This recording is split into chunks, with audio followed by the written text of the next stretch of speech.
A very good morning to you and welcome to the news at 10, reaching you live on the network service of the Nigerian Television Authority. I am Muslima Sholebo. And I am Chimobi Walter. Many thanks for joining us. Let's begin with news. A quick look at our headlines. Coronavirus cases rise to 254 with 16 new confirmed cases of COVID-19 in the country.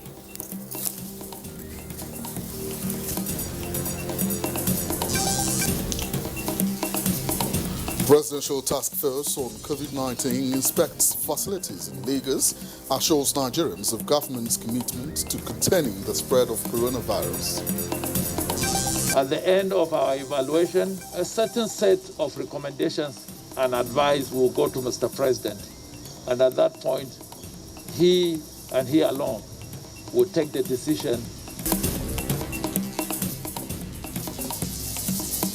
Ministry of Humanitarian Affairs to expand number of most vulnerable Nigerians captured in the social register. The National Assembly feels that we need to work together with the executive arm of government to ensure that the most vulnerable people benefit from the Empower and so many other projects we have under the SIP.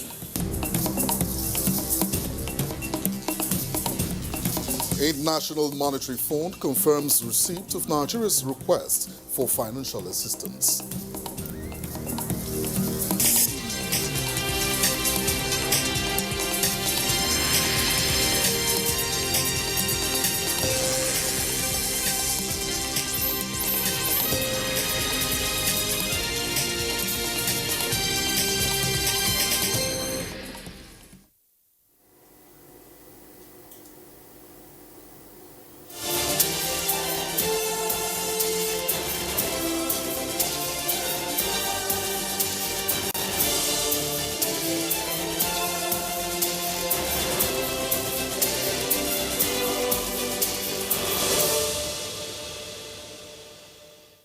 As at 9:30 p.m. on April the 7th, there are 16 new confirmed cases of COVID-19 in Nigeria, bringing the total number of confirmed cases to 254. Of the 16 new cases, 10 are in Lagos, 2 in the FCT, 2 in Oyo State, and 1 each in Delta and Katsina states. These new cases increase the number of cases in Lagos to 130 and that of Abuja to 50. The NCDC says reports that 44 patients have been discharged and 6 deaths have been recorded so far in the country. The Presidential Task Force on COVID-19 has assured Nigerians of President Muhammadu Buhari's unwavering commitment to containing the spread of COVID-19 in the country. Chairman of the task force, Boss Mustafa, gave the assurance at the Lagos State Government House, Marina, after leading all the members of the team to inspect and assess facilities at some of the isolation centers in the state. The Presidential Task Force team was earlier conducted round the isolation centers by Governor Babajide Sanwo-Olu. At the 110 bed space makeshift isolation center within Mobolaji Johnson Arena, Onikon, the first port of call, Boss Mustafa described the facility as first class, pointing out that it would help in the management of those affected with the coronavirus disease. The chairman of the task force, who commended Governor Babajide Sanwo-Olu for his proactiveness and the media in Lagos for wide reportage since the outbreak of COVID-19, urged them to report anyone with COVID-19 symptoms who might not want to submit for medical isolation. At the end of our evaluation, a certain set of recommendations and advice will go to Mr. President. And at that point, he and he alone will take the decision as to when the lockdown would either be extended or it will stop. Governor Babajide Sanwo-Olu, who commended President Muhammadu Buhari for his leadership and support in the fight against COVID-19 in Lagos and the country at large, assured residents of continuous collaboration between the federal, state governments and international organizations to contain the spread of the virus. We also have facilities in Epe, we have at Alimosho, we have in Lekki, we have in other places that are just waiting in the event that we need to activate and clear those facilities, especially for quarantine. The Minister of Health, Dr. Usagi Ehanire, assured Nigerians of the preparedness of other states of the Federation to contain the spread of coronavirus. The team earlier inspected the Infectious Diseases Hospital, Yaba, where all coronavirus cases in Lagos State are currently being treated, the one at Luth Idiaraba, as well as the one currently being set up at the Gbagada General Hospital. In Lagos, Nosa, Usula, NTA News. The Ministry of Humanitarian Affairs, Disaster Management and Social Development is working to expand the number of most vulnerable Nigerians captured in the social register. And the Minister Sadia Umar Farouk was speaking at a meeting with leadership of the National Assembly on the administration of COVID-19 palliatives. National Assembly correspondent Ignatius Unkwo reports. The Minister of Humanitarian Affairs and Disaster Management, Sadia Umar Farouk, arrived Senate conference room to brief leadership of the two chambers on the ministry's mode of operation in the heat of the coronavirus lockdown. The legislators demanded to know the state of COVID-19 aid distribution to the most vulnerable Nigerians, how the ministry arrived at its list, and the geopolitical spread of the palliative. The National Assembly feels that we need to work together with the executive arm of government to ensure that the most vulnerable people benefit from the Empower and so many other projects we have under the SIP. So on our own part, the first thing we need to do and run with it is to codify what you're doing and put it in law. The minister explained that the palliative in form of food is to be handled by the National Emergency Management Agency, while her ministry is handling the conditional cash transfer and other components of the social intervention program. You may recall Mr. President also directed that we should give 2 months advance payment to these poor and vulnerable households. And that was what I also flagged up in Kwali. The ministry is using the already existing social register in the distribution of the funds, as the minister also explained modalities for the continuation of the school feeding program now that schools are not on.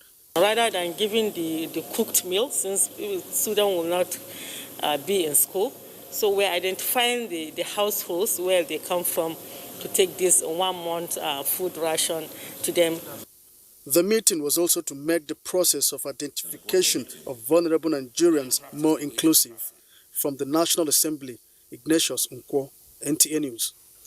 And in the meantime, the Federal Ministry of Humanitarian Affairs and Disaster Management says only the vulnerable will benefit from 70,000 metric tons of food items released by the federal government.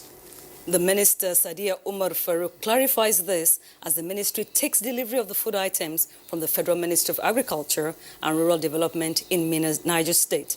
Musa Baba Aliu tells you more. The food items released to the Ministry of Humanitarian Affairs, Disaster Management and Social Development by the Federal Ministry of Agriculture consist of 35,000 metric tons of maize, sorghum 25,000, millet 5,000, and cassava flakes known as gari 5,000 metric tons. They are meant for distribution to Lagos, Ogun, and the FCT as a palliative measures to cushion the effects of COVID-19 lockdown directives in the 3 areas. The warehouse here located in Minna, Niger State capital, is housing more than 25,000 metric tons of assorted food, including gari, maize, and sorghum. Out of the figure, 12,500 metric tons will be handed over to Ministry of Humanitarian, Disaster Management and Social Development for on distribution. We have 10,000 of maize and 2,500 of gari. And these are going to, part of it will be going to at least the 3 frontline states. Minister of Agriculture, Mohammed Sabananono, and that of Humanitarian Affairs, Disaster Management and Social Development, Sadia Umar Farouk, streamlined how the food items would be lifted and distributed to beneficiaries. They agreed that Minna Center should serve Lagos, while that of Lafia would be moved to Abuja, and Ogun State will get its own delivery from other centers. Mina being a fairly centralized place, from here we intend to move Gari into Lagos and Ogun State. May's NEMA will determine when it is going to moved. NEMA is in charge of the logistics to distribute these items to the populations that are affected by the lockdown. 25% of the population of the state, those are the ones that we are going to reach out to. And these are mostly the vulnerable in the state. The director in charge of strategic food reserves says all the food items are being transported concurrently from all the centers. From Mina, Niger State, Musa Baba Aliyu, NTA News. In addition, the federal government has set up a COVID-19 eradication support bank account for proper coordination of various financial donations in an effort to ensure transparency and accountability. The Accountant General of the Federation, Ahmed Idris, explains that 5 commercial banks have been designated for this purpose, and the funds will be released to the Presidential Task Force on the control of COVID-19 according to the exigencies of demand. He commends individuals and organizations that have supported the federal government so far and urge good-spirited individuals and organizations that wish to support the government to pay into the designated bank accounts.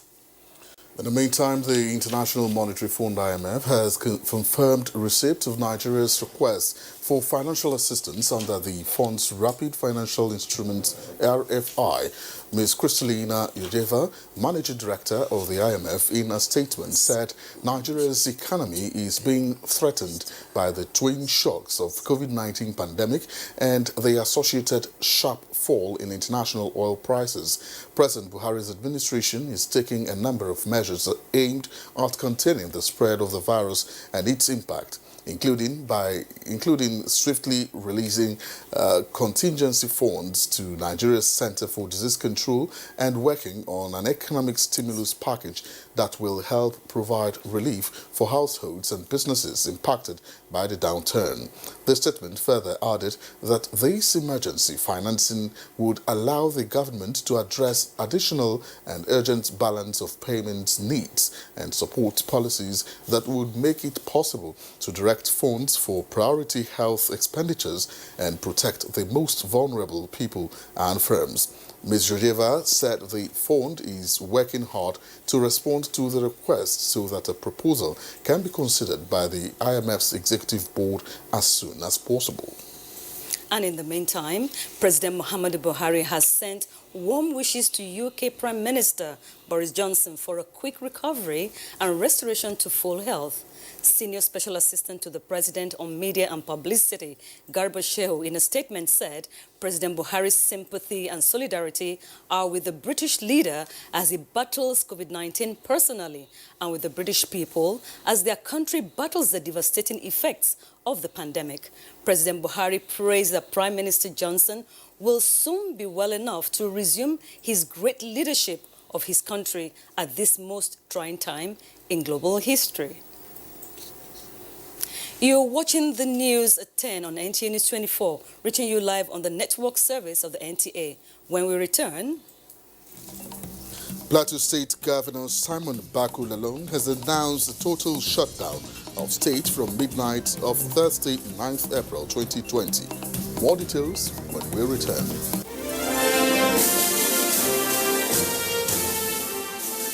Advertising your goods and services on the right channel gives you an edge over your competitors. NTA News 24 has all the platforms for your target audience. The station is on DSTV channel 419, GoTV channel 46, StarTimes channel 101, and Free TV channel 703. With our digital format and wide range, we can reach your customers in next to no time. We are eager to promote your business, goods, and services. So, partner with us for a very rewarding business experience. For more information, please call Henry on 0803-379-0884 or visit our office at NTA Headquarters, Area 11, Garki, Abuja. NTA News 24. News and more news. It's good to have you back with us. The FCT Minister, Malam Mohammed Musa Bello, has disclosed that over 150 hospital beds have been installed together with protective kits at the Idu Isolation Center as part of the efforts to contain the dreaded COVID-19. Now, the minister made this disclosure while inspecting facilities at the center, added that it is a reflection of what partnership can achieve. Ifeanyi Izumba reports. Bank, Faith Foundation, CCECC Construction Company are among organizations that contributed to the setting up of the Idu Isolation Center, provided by the Federal Capital Territory Administration as treatment center for COVID-19 cases. FCT Minister Malam Mohammed Musa Bello says the private sector initiative was built under the leadership of a former Minister of FCT, Modibo Ali Umar, whose collective effort complemented that of the FCTA. Our desire is that, in spite of all the arrangements made, no patient should even arise. We have to really appreciate and follow all the instructions given by our medical personnel regarding social distancing, regarding personal hygiene, regarding constant washing and washing of hands using soap. The minister inspected the level of work done at Access Road to Gozadam site at Asokoro District Hospital.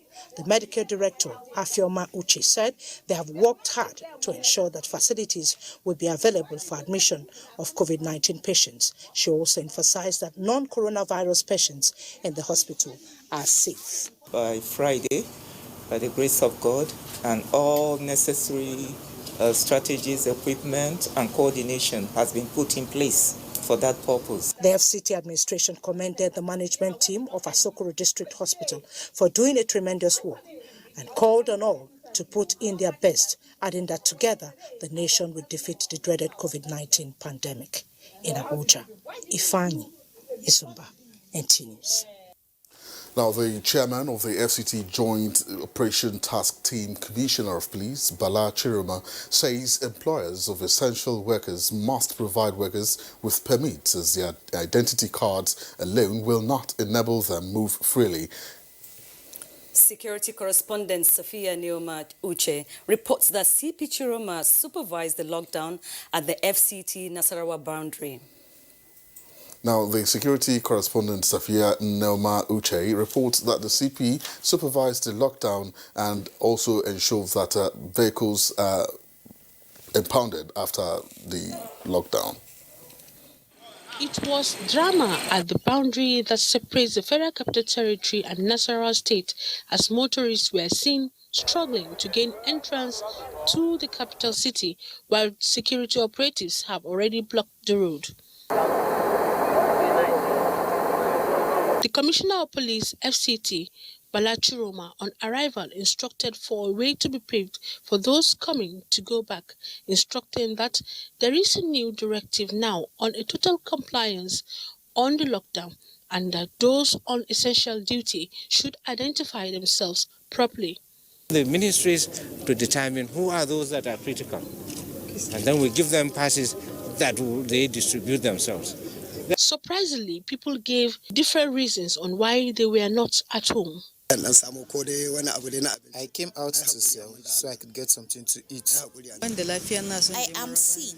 I want to go to Mararaba. The FCT Joint Operation Task Team on Enforcement, which also comprises of NSCDC, FRC and VIO, says if residents comply with the preventive measures on COVID-19, it will go a long way in containing the disease in the country. Safia Neoma Uche, NTA News. All right, joining us in the studios for further clarification is the chairman, FCT Enforcement Task Force on COVID-19, Mr. Atta Ikaro. Mr. Ikaro, nice to see you in our studios today. A wonderful time being here with the theme at the NTA. All right, so what's the situation in the FCT regarding the lockdown? Can you give us a sense of understanding? Yeah, I think at the moment we're doing very well here. We are seeing a city that is locked down with essential staffs like those of the NTA and sister agencies in the media and some security agencies, as well as persons on the presidential exemption list are going around freely here. In the suburbs, we are seeing some not too much of compliance here. but some persons there really are not connecting with the national fight against COVID-19, not because they don't want to do, but because of a perceptional problem, seeing it as if it's one elite disease here. And some of them say they are getting bored staying at home and they just want to go out. Just in a bit to explain a bit more, what is the compliance level like? You're just speaking about people who believe it's an elitist sickness, but then what's the compliance level really like, especially in the suburbs? No, the compliance level differs from places to places here. Like where the NTA headquarters is, Gariki, the compliance level appears very high. When you go to neighboring district around here, like we'll say like Maitama, Asukoro, Aso Drive, you look at like Gwarimpa, like Durumi, like Chabi, like Kudu, are also very encouraging here. Going down to Karu, going to Kubwa, is still not too bad here. But going to the interior of Kuje Area Council, as well as touching areas like Zuba, you find persons are really wanting to come out here. So in the city, I can say we are achieving about 98% here. In some of the satellite towns like Karu and other areas, we are achieving about 60% here. But in far areas like Kurudu, like Kuje Area Council and some others here, we are dangling around 30%. This 30% is because the people who are there largely in communal setting, and you see them just coming around the road. When we want to talk to them and push them back, they just tell you that most of them are into food selling and informal sector, because those settlements largely are organic settlements. Now, you have said yourself that it seems that there's compliance within the cities, but in the outskirts, compliance is not really as it should be. Now, do you think that this lockdown should be extended, going by what you have said, non-compliance more on the outskirts and compliance in the city centers? I think that issue of the lockdown being extended, if we heard what our National Presidential COVID-19 Task Force said, that the SGF, Mr. Boss Mustafa, he was clear that they are compiling their own report. And when they are done, the Commander-in-Chief of the Armed Forces, that's President Muhammadu Buhari, would be looking at all the reports from all angles and taking very fundamental and national interest decision on that matter going forward, whether to actually extend it or to actually relax the lockdown. It depends on the President and Commander-in-Chief. But if I were to look at it here, vis-a-vis the spread of the virus and the success story recorded thus far, the fact that the numbers are going up is not to say that we are not making success. We are achieving results because now that the President ordered a lockdown, we are able to ensure intense contact tracing. We are able to ensure fast movement of samples taken from persons to the Gadua testing center. And that is why the speed of the result coming out is what we are getting here. It's a success story that we are tracking, tracing them, and actually getting them out. And I'm very sure that very soon we will turn the curve downward and we will actually level the curve going forward. So with this, if we're able to do all of this within the period, I'm very confident, I'm very sure that we may not need an extension. But if not that, then we can extend for 1 or 2 more weeks, depending on the presidential a view of it. The president is in charge here, and we all are going to obey his orders. Now, let's look at facilities now. The minister yesterday inspected the isolation center. How prepared do you think this place is to take in patients? Yeah, watching that report that you just aired before my interview segment, put together by Sefia Manu of the NTA, your sister station here, or your junior station, let me use that word now, NTA Abuja. It was wonderful when we went around yesterday at the Idu center, what you see, what was there. So far, we have gotten 150 beds fully ready. Others are being installed. The carrying capacity of that center is about 350, and the minister is keen at that. The minister also went to Asukoro Hospital, where we met Dr. Afioma, giving us the assurance, that's the MD, that they are also very ready. At the Karo Hospital, we saw intense arrangement there, that they are also getting ready to take in more patients here. For now, if having 150 ready, and we also had some discharge yesterday. That's the good news coming in from the FCT, having discharged some persons. I think it's very much ready to actually take in more patients here. And the major thing is that going forward here, I'm sure we'll be getting all of this attack. And I believe together we can defeat COVID-19. Thank you very much, Mr. Atta. In the meantime, the Plateau State Governor, Simon Bakolalang, has announced a total shutdown of the state from midnight of Thursday, the 9th of April, 2020, to Wednesday, the 15th of April, 2020, as part of the measures to combat COVID-19. And while announcing the lockdown at a press conference in Jos, Lalong said the entire state will be fumigated during the period. Priscilla Grumnan reports. Governor Lalong, who is chairman of the state COVID-19 task force, outlined practical steps taken so far by government in the fight against the pandemic, said nothing will be left to chance to ensure the disease does not find its way to the state.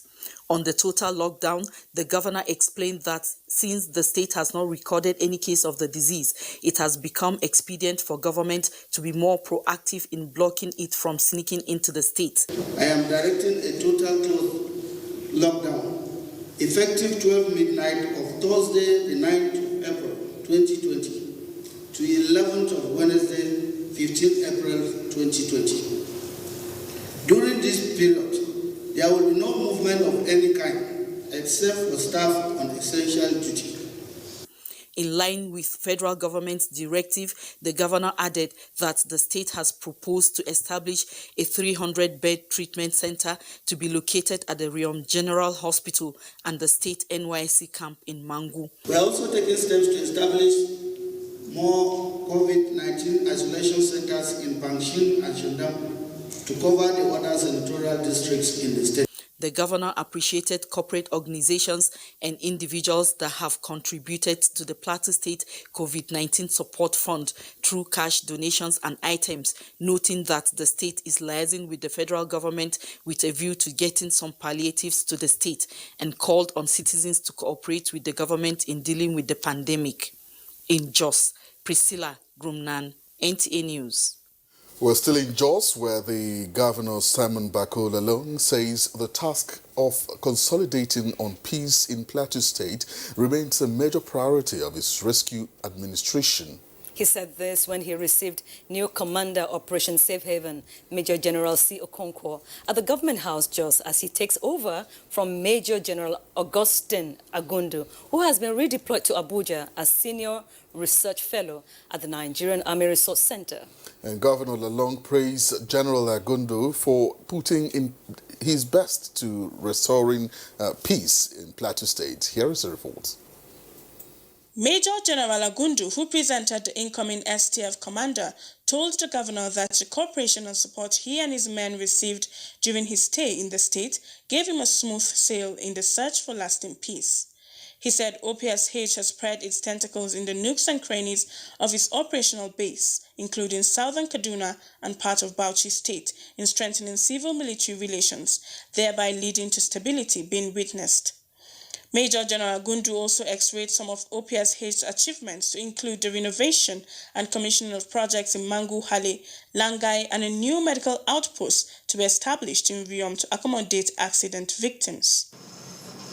Yes, our job is tasking because it is internal security operation, and there are challenges to that because we are dealing with our own people, and the methodology to be adopted must be that we seem very friendly, that we are actually taking care of the people who are supposed to take care of. That's why we keep on appealing to the general public to assist us in our operation, to be able to isolate the criminal gangs, the bandits within their fold, so that we'll be able to allow the larger percentage of the population to live in peace and harmony. The new STF commander, Major General Chukwuma Okonkwo, who described Governor Lalong as a lover of peace, pledged to consolidate on the legacies of his predecessor to take the peace initiatives to enviable heights. I'm going to build on the successes made so far, and no more violence will be had in the state. There will be peace and tranquility. I'm going to do my best. I'm going to work assiduously. I'm going to improve on what has been done. There's no option.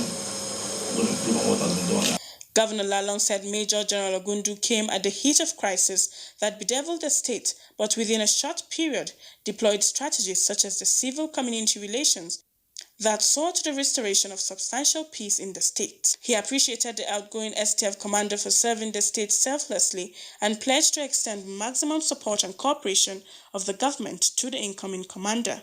When I came, some criminals were untouchable. They will say that some places were no-go areas. But at least you have made that place very smooth for us today. That in Plateau State, nobody approached. Major General Augustine Agundu, who has been posted to the Nigerian Army Resource Center, Abuja, is one of the longest-serving OPSH commander in the state. All right, you're still watching the news at 10 on NTA News 24, reaching you live from Abuja, Nigeria's capital city. More reports ahead. Do stay with us. For now, the best and most efficient way to avoid getting infected is through regular hygienic and sanitary practices, as well as social distancing. As individuals, we remain the... Wash your hands regularly or sanitize your hands. Keep social and physical distancing. Avoid crowded places. Stay at home unless absolutely necessary. Don't touch your eyes, nose, or mouth if your hands are not clean. Avoid the spread of coronavirus. Coronavirus is real.